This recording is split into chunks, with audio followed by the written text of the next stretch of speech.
जय हिंद, वंदे मातरम। मैं ऋतुराज सिंह पुनः आपके बीच क्लास 12 केमिस्ट्री एनसीईआरटी की यूनिट सेकंड सॉल्यूशन के अगले टॉपिक को लेकर आपके बीच उपस्थित हुआ हूं।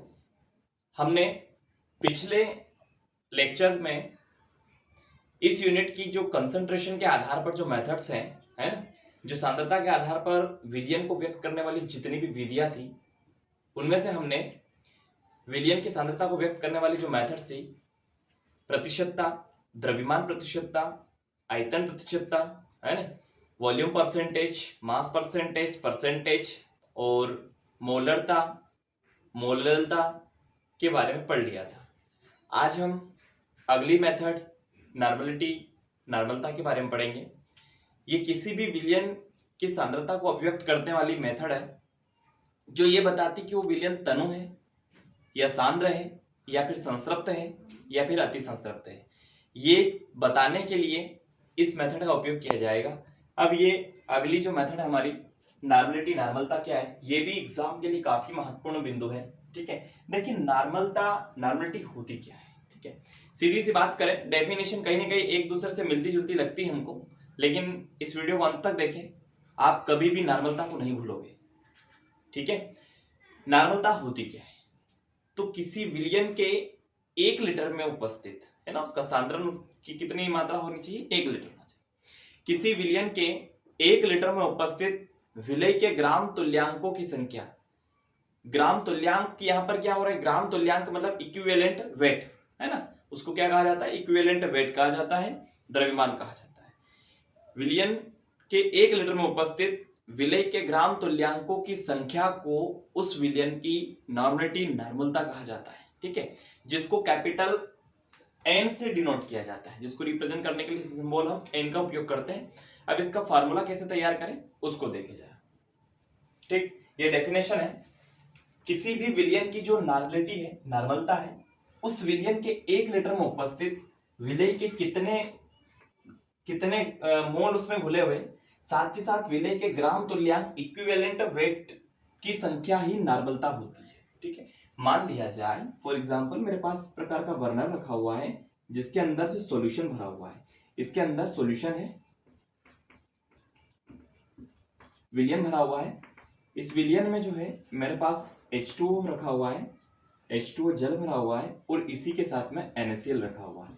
ठीक है, अब जब 2 घटक है इसमें, विलय और विलायक, सॉल्वेंट और सॉल्यूट, इनसे मिलकर कहीं ना कहीं विलयन तैयार हुआ है ना। तो यहाँ पर डेफिनेशन को अगर हम देखें, विलयन की नॉर्मलता, इस पूरे विलयन की नॉर्मलता 1 लीटर, मान लीजिए इसका वॉल्यूम अगर हम बात करें, वॉल्यूम की अगर मैं बात करूं तो वो 1 लीटर में दिया हुआ है। ठीक है, 1 लीटर विलयन में उपस्थित विलय, विलय मतलब मैं मान लेता हूं NaCl, ये हो गया मेरे पास B घटक और ये हो गया A घटक, A हो गया विलायक और B हो गया विलय। विलय के ग्राम तुल्यांक, इस विलय के इक्विवेलेंट वेट की बात होगी कि संख्या उस विलयन की ही नॉर्मलता, नॉर्मलिटी कहलाती है, नॉर्मलता कहलाती है। अब देखिए इसके फार्मूलों को तैयार करेंगे हम, जैसे हमने पिछले वीडियोस में देखा था जो विधियां थी, अब उनका जो फार्मूला हमने तैयार किया था ऑटोमेटिक डेफिनेशन, अब रटना नहीं है, बिल्कुल भी समझे, आसानी से समझ में आ जाएगा फार्मूला, आप तुरंत कभी नहीं भूलोगे। ठीक है, अब कैसे बनाया था इसमें भी देखिए कुछ चीजें दी हुई है स्पष्ट। किसी विलयन की नॉर्मलता उसके 1 लीटर विलयन में, मतलब 1 लीटर विलयन में उपस्थित विलय के ग्राम तुल्यांकों की संख्या ही नॉर्मलता होती है। तो 2 चीज शो कर दी है, तो क्या हो जाएगा, नॉर्मलता बराबर विलय के ग्राम तुल्यांकों की संख्या, है ना, विलय के ग्राम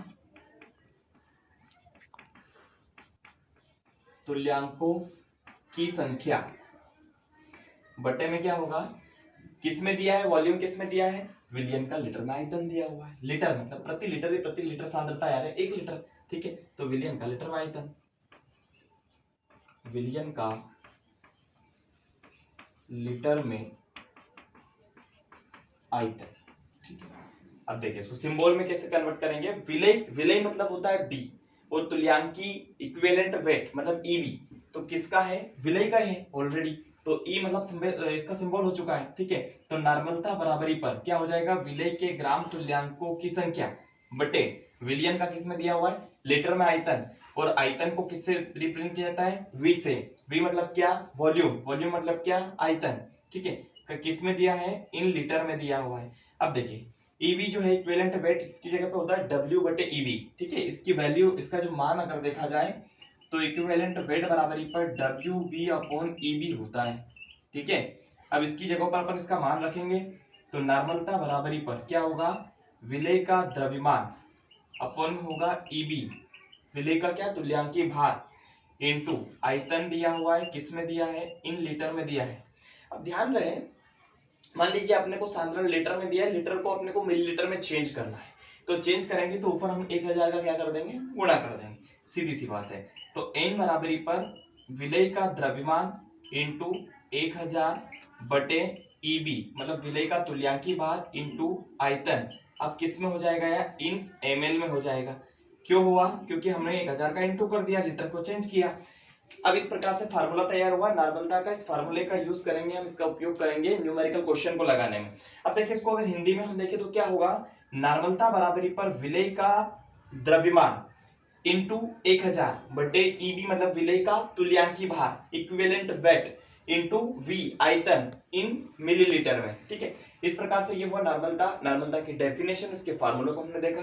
अब इसके बाद हम अगले लेक्चर में इसके न्यूमेरिकल क्वेश्चंस को लगाएंगे, ठीक है। थैंक यू, जय हिंद, वंदे मातरम।